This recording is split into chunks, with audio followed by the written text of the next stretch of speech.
everybody, welcome to my homestead and welcome to my channel. My name is Jared.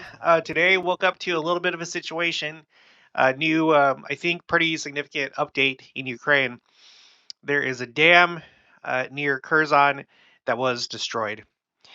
And this is something that I've had my eyes on for a while, all the way back last year, um, because there was talk of Russia or Ukraine destroying it because Kherson is the capital city of the oblast or the province of Kherson. And they were talking about last year if considering possibilities if Russia would like destroy this to like destroy the city or um, prevent the advance of Ukrainian troops, as the Russians fled to the other side of the river. But the thing that really caught my attention back then, and it's been a while since I've really talked about Russia or Ukraine, but you may recall if you were watching my channel back then, this. This is from Newsweek. There's other articles that say the same thing. This is from October 21st, 2022. Kherson flooding would be like dropping atomic bomb if Putin strikes dam. Well, that's happening today.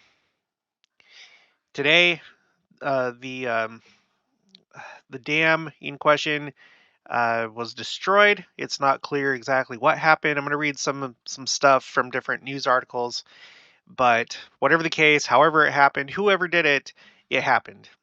And let's just go back in time, like I said, October. Many articles. Newsweek wasn't the only one. Kherson flooding would be like dropping atomic bomb if Putin strikes dam. Um, yeah. Um, I looked into it. You may recall I was starting a new channel called Watch for the Signs, where I was going to focus more on just like things happening in the world. And in addition to my Christian Homestead channel, I wanted to just like focus on developments in the world, essentially. And I was covering things pretty closely back then, but I couldn't keep up with it. It was just too much. But this is like when I was aware of that. I also covered it a bit on the channel here. If you do a search for Russia or Ukraine, you can go back and see other videos that I've done about this. On the spiritual side, though, more on the spiritual side. So, for example, Russia calls Ukraine invasion a holy war. There was an eclipse over Russia 7 months ago. So, around that time frame, October, and I covered the spiritual implications of that. Um, Rosh Hashanah, Jupiter in Russia. There was something that interesting happened during that time that it was happening at the same time that Russia was doing something interesting. So there's a lot of like weird things going on with this war, a lot, and I don't know if this is like the start of something much bigger, if it's going to culminate in the final war in some kind of way. We've explored the implications of this war on Israel. Okay. And there have been some implications there that we've explored. Um, yeah. Okay. So you can always go check out those videos, but let's see what's going on right now. Okay. So here's Kherson, like I said. Let's zoom out. So Kherson, sometime late last year, or around October, that's when Ukraine took Kherson back from Russia. And this was a very key city because since the beginning of the invasion, the only major city or like capital city of these different provinces that they've invaded, that they captured, was Kherson. And so losing just that one, the only one that they had taken, was kind of a major defeat. Uh, this map here of the war, everything in red is territory that Russia has invaded and occupied and currently controls. This hasn't changed a whole lot. There's been certain key cities that have been lost. And when I say lost, Russia lost them to Ukraine. Ukraine took them back. But mostly, for the most part, from my point of view and everything that I've seen, this has kind of remained static. Um, so the area in question is Kherson, like I said, right here. And then just upstream of the Dnipro river, if you come over here, you see the city of Nova Kakova, And right here is the dam, right here, now destroyed. So you can see that. In fact, let's go to the satellite view. Um, Google has updates here. Novakakova Dam collapse. Here it is right here. Of course, they don't have updated imagery for Google Maps, but you can see right next door, you have the city of Novakakova. So there's a bunch of people that live there, and there's a bunch of different places downstream. Notably, Kherson, which is a much more populated area. And remember what it said here. So this is Insider. This is from last year. Zelenskyy says Russia wired a hydroelectric dam to explode and flood 80 towns in region. It may have to abandon. We are now at that point. Today, this has happened. This is a current event. It's ongoing as I'm making this video. Okay, so you can see, so 80 different populated areas, some of them with a lot of people, and according to this and others, the power of a nuclear bomb in terms of destruction. That may not equate to deaths, although certainly people are going to lose their lives, I would expect from this, but in terms of damage, it seems like it's pretty serious. So, okay, so as I usually do, I first go to the Institute for the Study of War.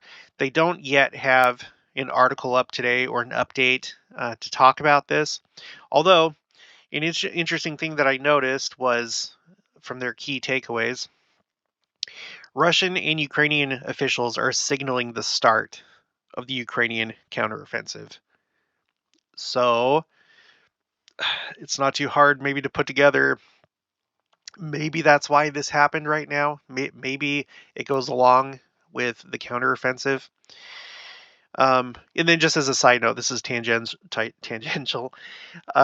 It says Iran has allegedly signed contracts with Russia for about 1.74 million in ammunition for Russia to use in Ukraine. We know that Iran has already been supporting Russia, notably with drones that Russia has used to attack Ukraine, and so just more cooperation. That's the axis of Russia, Ukraine, or sorry, Russia, Iran, Syria, China, that side. So anyway, just more of that going on.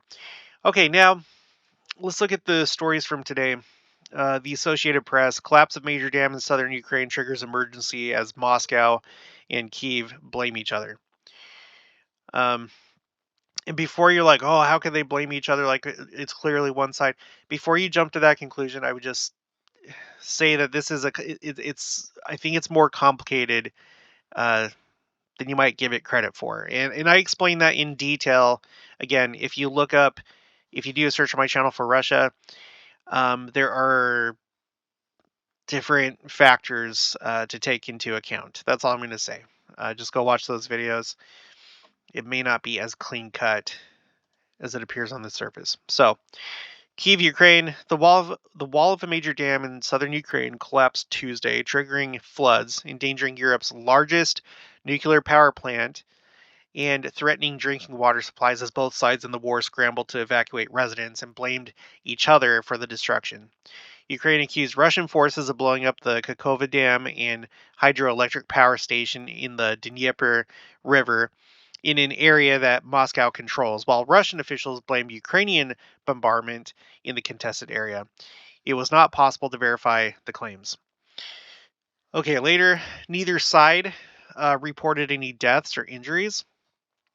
Although, like I said, this is kind of like an ongoing event. The situation is fluid. All right, continuing. The dam break added a stunning new dimension to Russia's war in Ukraine, now in its 16th month.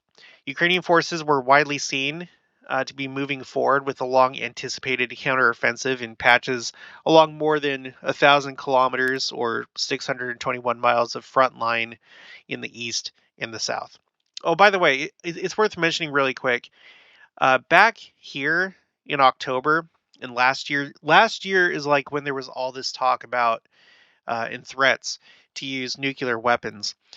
Some thought that maybe Russia would choose an area like over the Baltic Sea, or maybe like a rural area as like a warning to Ukraine, so they would like actually detonate a nuclear bomb, a tactical nuclear bomb, which is the smaller type, rather than strategic, which are like city killers, you know. So like the smaller size nuclear bombs, but they were thinking maybe initially as a warning. Um, but Russia has warned that it's willing to use nuclear weapons if it comes down to it. They threatened essentially the United Kingdom indirectly on a news station in Russia, where they showed a graphic of essentially this technique that they have using a nuclear submarine that is equipped with nuclear warheads, where they could produce a nuclear tsunami that would essentially create a tsunami. And they showed a depiction of the United Kingdom being destroyed, in a simulation. And not only would there be the tsunami, but the water would be radioactive. So it'd be like a radioactive tsunami. So there's been all sorts of things going on. Um, haven't heard any threats recently that I've seen, but it was interesting back then, because it's like, holy cow, if they don't use a nuclear bomb, maybe this will do. Maybe this will be the next escalation. Like, okay, we're not going to do nuclear bomb yet, but we'll do something equivalent to a nuclear bomb. And again, today, it looks like that's happened. So yeah, it is kind of a concerning new development. Okay, it was not immediately quick. Gosh. It was not immediately clear whether either side benefits from the damage to the dam, since both Russian controlled and Ukrainian held lands are at risk. The damage could also hinder Ukraine's counteroffensive in the south and distract its government, while Russia depends on the dams to supply water to Crimea.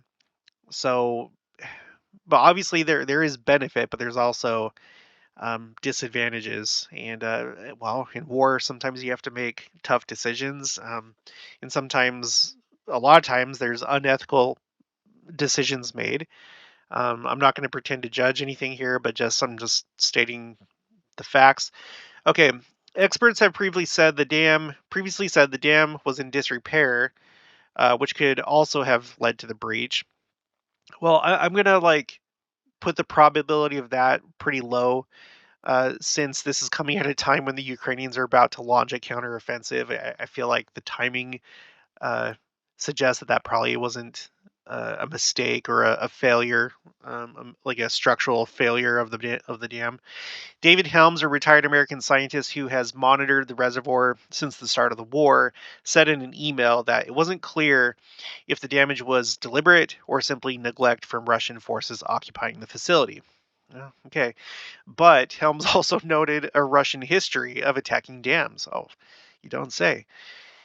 Ukraine's nuclear operator, Energot, Energoatom, or Goatom, uh, said via telegram that the damage to the dam, quote, could have negative consequences, end quote, for the Zaporizhzhia nuclear power plant, which is Europe's biggest, but wrote that for now the situation is, quote unquote, controllable.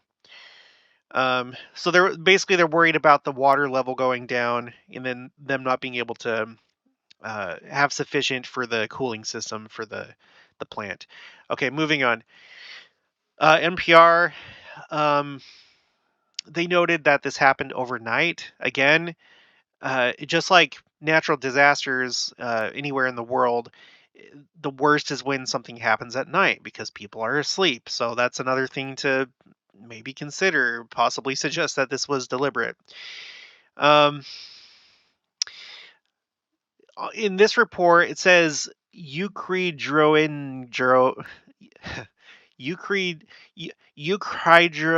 Euclidroenergo said the dam was destroyed by an explosion in the engine room, which it said was controlled by Russia. Russia in turn blamed Ukraine. Neither side has provided proof that the other side did it. The dam was damaged late last year in an explosion, And in recent weeks, it was under stress from high record waters. Why can't I read right now? Why can't I? Under record high waters, satellite photos showed water flowing over the top of the dam in the past week. So I get there's like plausible deniability. There was an explosion last year. Possibly the Russians weren't taking care of the dam. There's been record high waters. So it's if it was intentional, then there's kind of a lot of stuff to help cover it up if that's what's going on. Okay, and here they say Ukrainian officials said some 80 cities, towns, and villages are at risk along the river, which effectively serves as the front line in southern Ukraine. And that's what we were just looking at here. Here's the river, and yep, that's the front line down here for along that part, that section, that area of the war. Okay. And then there's a couple more things I wanted to share really quick. The Russia installed mayor of Noa Kakhovka, a city of 45,000, said his town was underwater.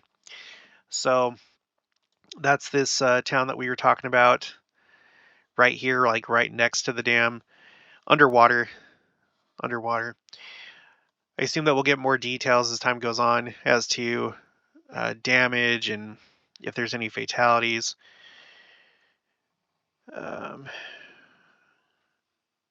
The Ukrainian Interior Ministry wrote on Telegram that the Kakhovka Dam had been blown up by Russia. Russian officials countered that the Kakhovka Dam was damaged by Ukrainian military strikes in the contested area. Ukraine has been warning for almost a year that Russia may try to destroy the dam.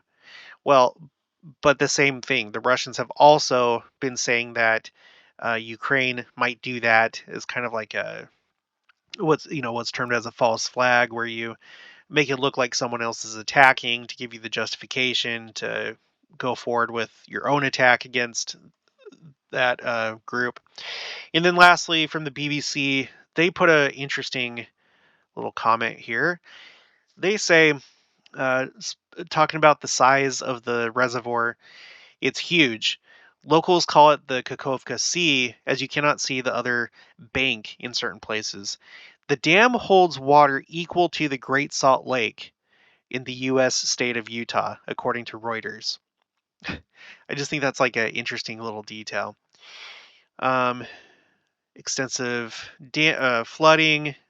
Let's see. 16,000 people. Okay, so, and you see swans swimming by government buildings where now there's all this water.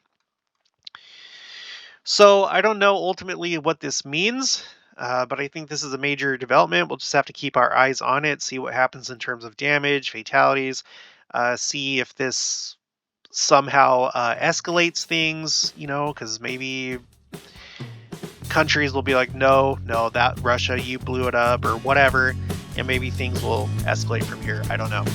But this is the breaking news today. All right, if you haven't already, please make sure to subscribe, like this video if you liked it, leave your thoughts and opinions down in the comments below. Also make sure to share it, and I'll talk to you guys later.